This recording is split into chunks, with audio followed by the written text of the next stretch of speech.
Good evening.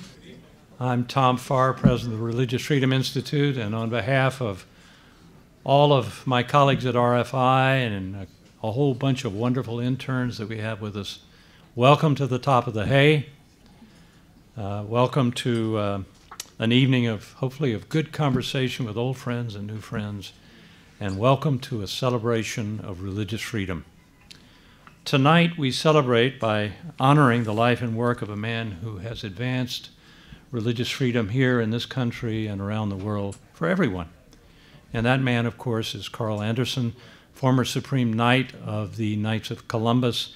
He's here tonight with his wife, Dorian. Please join me in greeting them.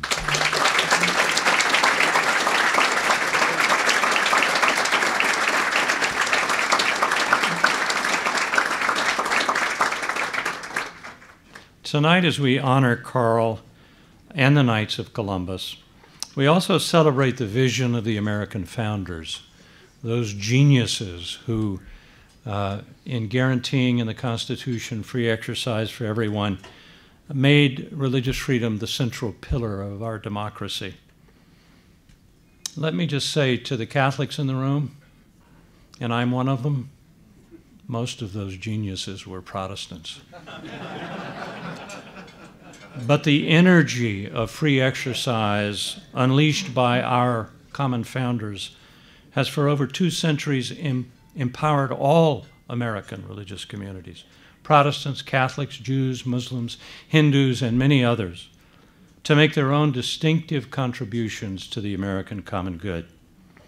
At RFI, we call this characteristic of American democracy free exercise equality. It's no exaggeration to say that our national commitment to free exercise equality has deepened the bonds between us as Americans, whatever our religious traditions, whatever our political persuasion. Religious Americans have propelled all of our great social movements, including abolition, suffrage, civil rights, the right to life, and today the great defense of marriage and the family. Internationally, America was the earliest and is today still the foremost champion of religious freedom for everyone. This is why what happens to religious freedom in this beloved country matters to the entire world. Unfortunately, today, the goods of free exercise equality are under assault in America. We've seen a disturbing rise in violent anti-Semitism.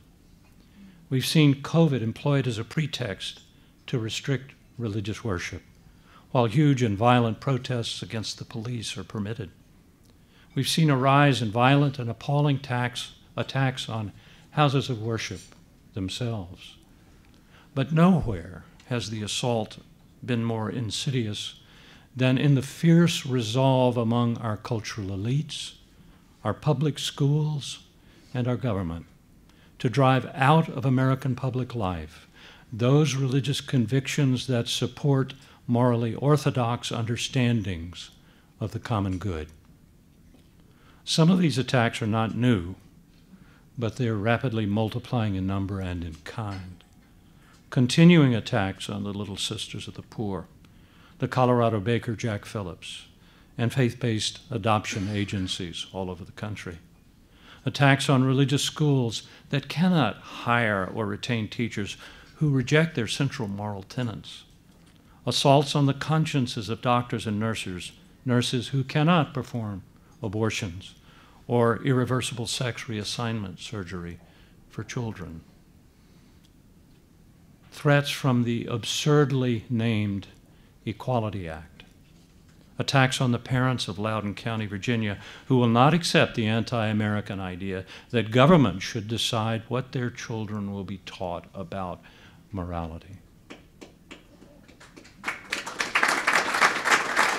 Loudoun County represented here tonight.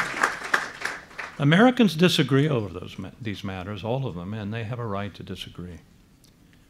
But no one has the right to drive from public life those who still defend the truth about marriage and the family.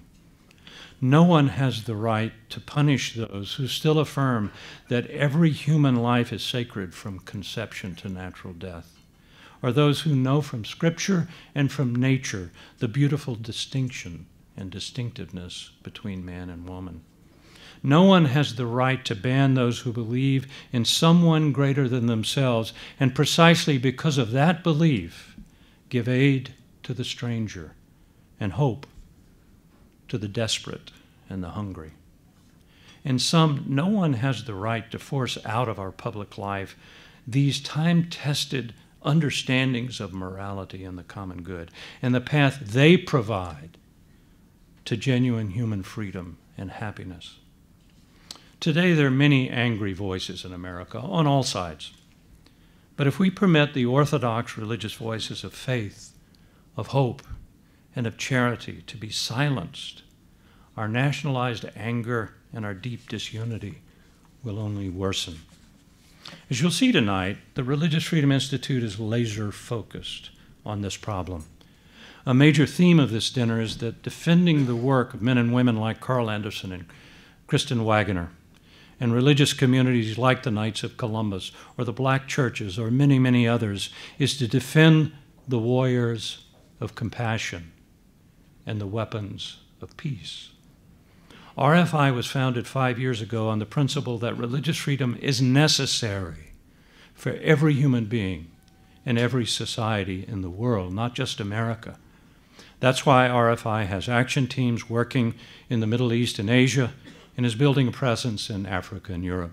I'm proud to tell you that our Middle East team was directly involved in the successful removal of 24 Christian men, women, and children from Afghanistan and certain death at the hands of Islamist terrorists.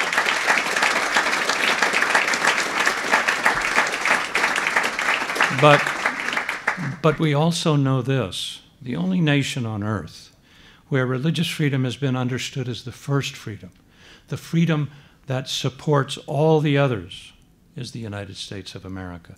If it's damaged here, the entire world will suffer. That's why RFI today is devoting over half its resources to defending and strengthening religious freedom in America. Our Center for Religious Freedom Education is training American youth and civil society leaders all over the country. It's working with partners represented in this room tonight on a nationwide initiative to protect the consciences of our healthcare professionals.